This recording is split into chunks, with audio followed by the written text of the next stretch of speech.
So this is for my dad's. He has about 5 little nativity people. He has Jesus in the manger, and he's got Mary and Joseph, and maybe an angel, and maybe a wise man. I don't even know where he got him and why he has a fairly incomplete set, but he doesn't have the manger, the little world. So I decided that first I bought this one, Amazon, and decided, well, if I cover up all the dorky parts, it'll work. But then I realized it's too big. So I thought I'll use it as a model. And I bought balsa wood and bass wood. And just started kind of making this from scratch. And I have, it's not going to be a very splendid, well put together nativity barn, because I can't even measure stuff accurately. That's why home ec was always such a disaster. You could tell that I made the dress, which isn't a good thing. But that's the thing about trying to do your best and to not let your ego get into the way so much that when you're trying to make a loving gift for the dad you love, that you end up kind of killing it with your perfectionism. Then you hand him something and you're embarrassed to give it to him. Especially when your dad built the house you grew up in and it's pretty perfect, like 53 years after it was built.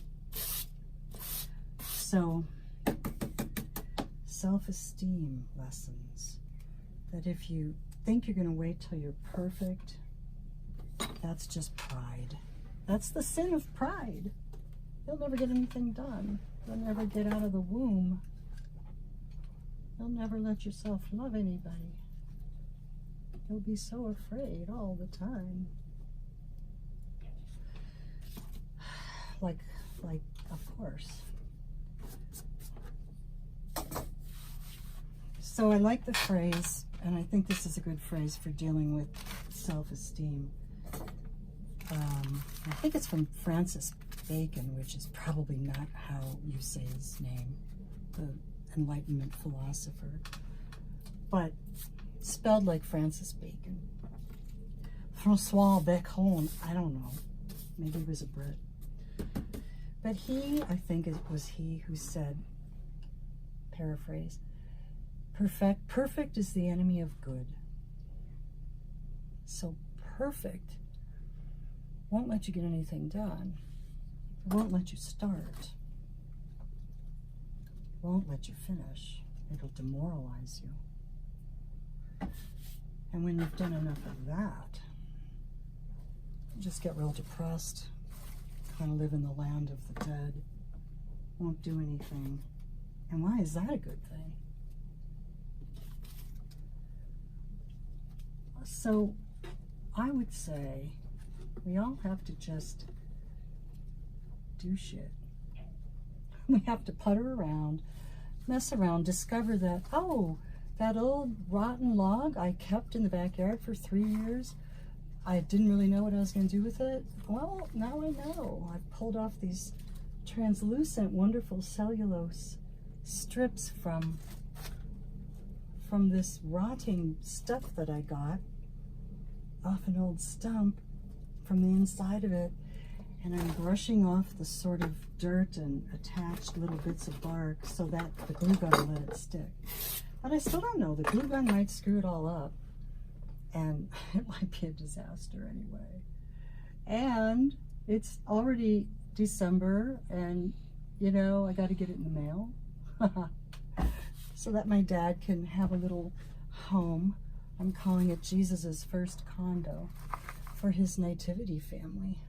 Look at that. I could even separate that out some more and get these little, there's 2 right there. I think there's possibly a 3rd. Nope, that's just 2 layers, but I'm going to leave that one together so it's nice and thick. And now I'm going to kind of start trying to glue this, and that's the scary part.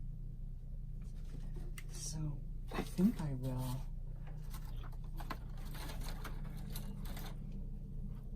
do that right now. And you got about 15 seconds after you put the glue on there to get the thing to stick. So that's like, but this is good because I can cover up all the sticking up brads. When I was trying to use a brad nailer, which was totally a disaster. Okay. Cool. I'm gonna leave some excess so that I can even trim off some of this. And you know, that might actually be helpful. I don't know yet.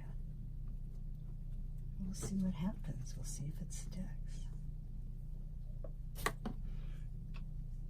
And that's how you be imperfect and still have fun and save your self-esteem.